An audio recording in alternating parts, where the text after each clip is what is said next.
of all the things in the world, of all the things that a human being can do,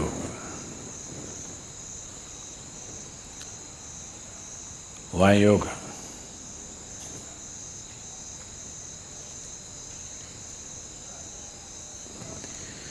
Everything that human beings can do is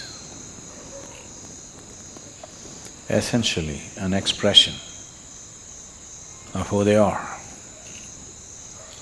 Somebody sings a song, somebody dances, somebody writes a book, somebody paints a picture. Whatever else we do is an expression of who you are.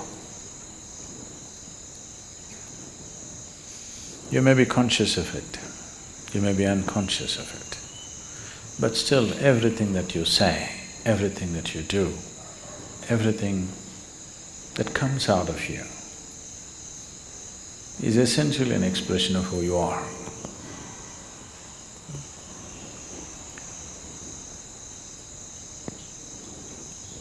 So yoga, in that way, is diametrically opposite to this, because it's not an expression of who you are. It's about determining as to who you are. It's about determining as to what you want to be. Changing the very fundamentals of one's existence. Today, there is substantial medical and scientific evidence to show that the very fundamentals of the activity of your brain, your chemistry, even your genetic content can be changed by practicing different systems of yoga.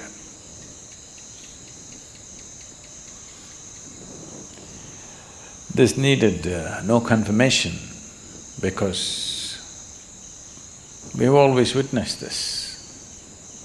But today there is scientific data to prove this. So this is not an expression of who you are, this is about determining the nature of who you wish to be,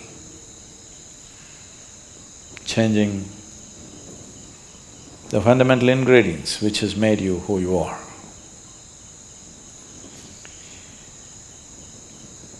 So yoga as a system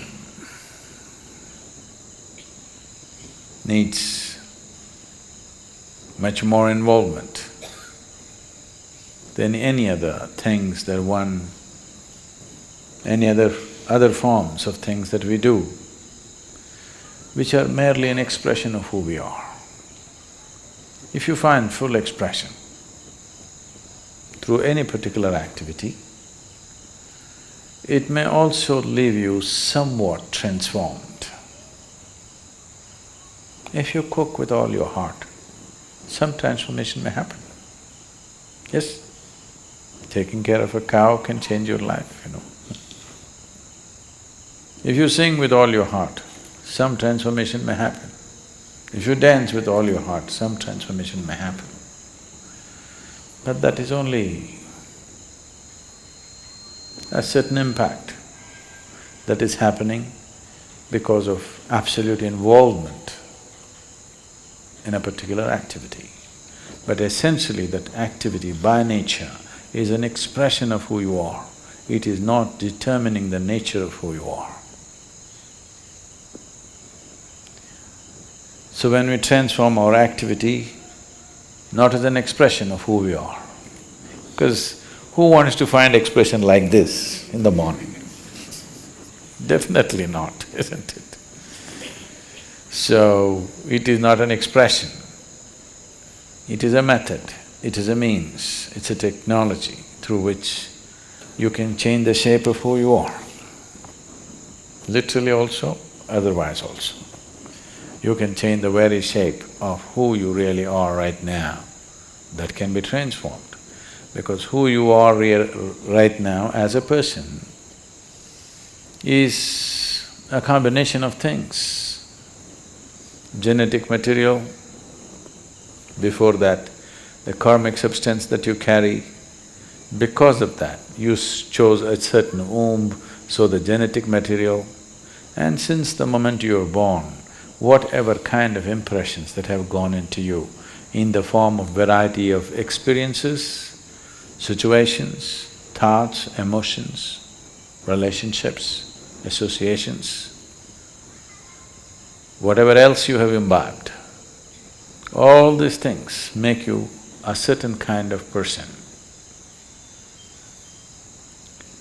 When you say, I am a certain kind of person, what you're saying is, I have this kind of compulsions. When you say, I am this kind of person, what you're saying is, this is the kind of compulsions that I identify myself with, so I am this kind of a person. People, it's a very Western thing, but it's very much there in India today, because a lot of Indians are far more Western than West. If you go all the way west, you come back to India. So they are much more Western than Westerners are today. So people say, I'm a morning person, I'm an evening person. So what they mean is, morning, I cannot wake up in the morning. That means I'm an evening person. I can't stay awake in the evening, so I'm a morning person. Not only that, people… it's going far, some are BlackBerry people, some are Apple people. It's all world is getting divided in so many ways. They're not just instruments that you use and keep it down, you get identified with it.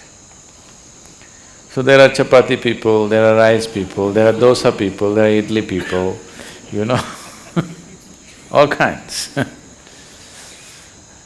So,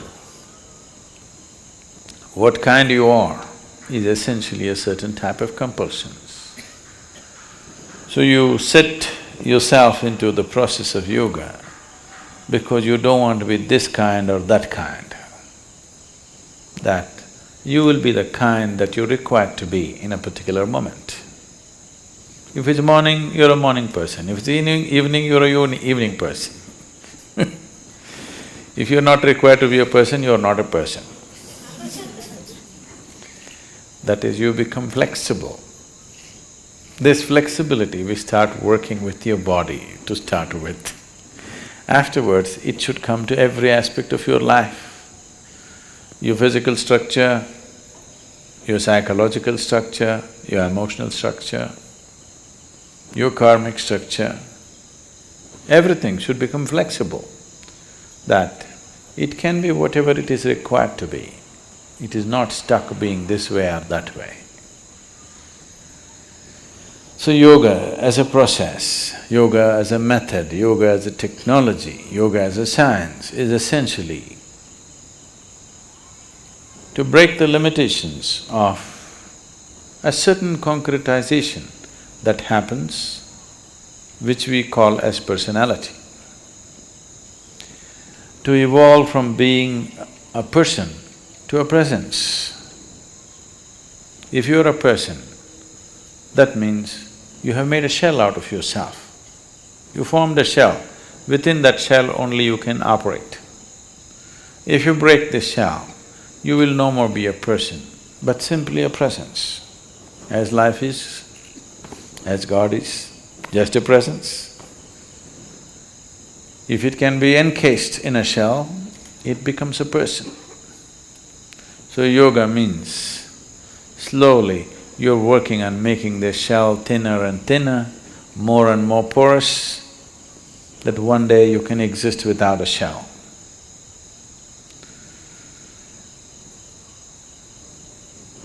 So essentially, in your experience, yoga means morning.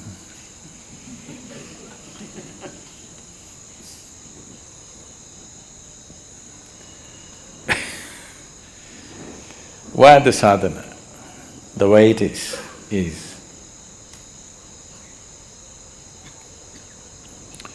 all aspects of physicality are cyclical in the universe. Planets are going around the sun, the solar system are moving, everything in the galaxy, in the cosmos is cyclical. The more and more you're identified with your physical system, the more and more cyclical you are also. Your experiences are cyclical, the process of life is cyclical. If you watch carefully enough, even the situations that you face in your life come in cycles. So yoga means, on one level, to break the cycle of life. What is a circle right now, we want to open it up and make it a straight line. Because if you're going in circles, if I say you're going in circles, what does it mean to you? You're not going anywhere. It just gives you an impression that you're going somewhere, but you're not really going anywhere, you're going through the same thing again and again. So yoga means to open up the circle and stretch it out like a straight line, that if you follow the line, you go somewhere, you're not going round and round.